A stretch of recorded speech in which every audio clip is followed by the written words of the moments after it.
Hey everyone, Northway Power Washing, and in this video we're going to show you everything you need to have on your truck skid to make money for your pressure washing and soft washing business. First thing up top is going to be that surface cleaner. That's a 20-inch surface cleaner. It's one of the most important tools you're going to need. It pays for itself very quickly. It is bulky, about 6 feet long. That's why it's inside that big tray up there. Luckily it is very lightweight. That's why we store it up high. Coming around here to our first reel, this is 200 feet of water hose feeding our 100-gallon water tank. It is on a 12-inch Titan aluminum electric reel. Over to the next reel, another 12-inch Titan electric reel, 200 feet of pressure hose coming off the pressure washer. Next item is the Vortex Fill and Go station. This is how we fill all of our tanks from the ground. We don't have to climb up there and dump anything into the top of those tanks.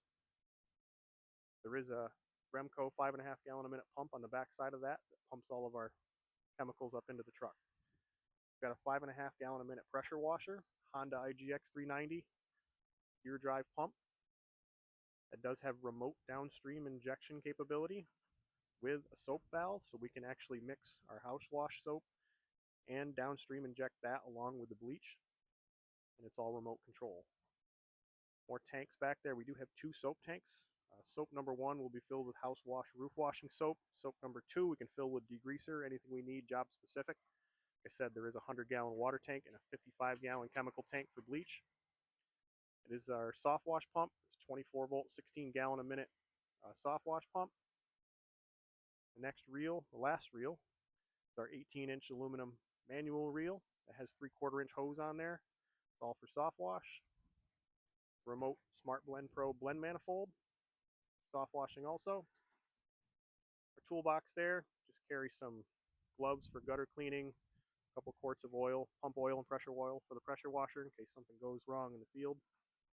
These lights you see on the side of the skid are indicator lights for the remote downstream injector. When those are on, we know we have bleach and soap going through the line. When they turn off, we're just rinsing with water. They're indicators so that we can see when you're on the back side of the house. You can just lean your head around from 200 feet away and see that the lights are on. Carry 2 ladders. Got a 20-foot ladder up there and a 32. You'll definitely need something big if you're going to do 2-story gutter cleaning, 2-story roofs. We do have a brace for the small ladder. I keep it in the back seat of the truck. It doesn't get in the way when you're taking them on and off. With these small pressure washers like this, they do only have about 1.5 gallons of gas. I do have to carry a gas can. There's one in there. It's about 3 gallons. Down here in this toolbox is actually our electronics. We have 2 batteries, 24 volt on the left, 12 volt on the right with battery tenders. We have our 2 remotes. The small one is for the remote downstream injection. The larger one is for the soft wash blend manifold.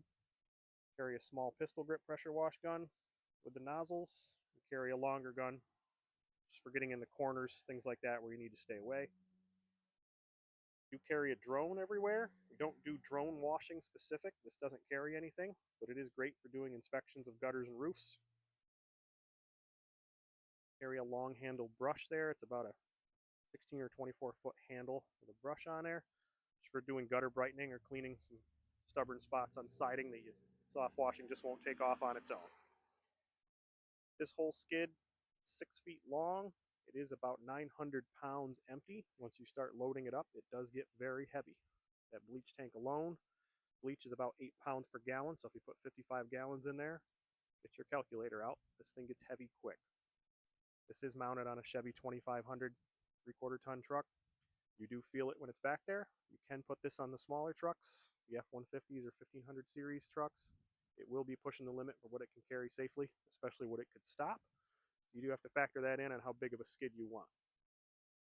Got a lot more content coming out. We'll show you how each one of these things works, some comparisons and reviews. So make sure you like and subscribe. Leave us a comment if there's anything you want answered. Thanks.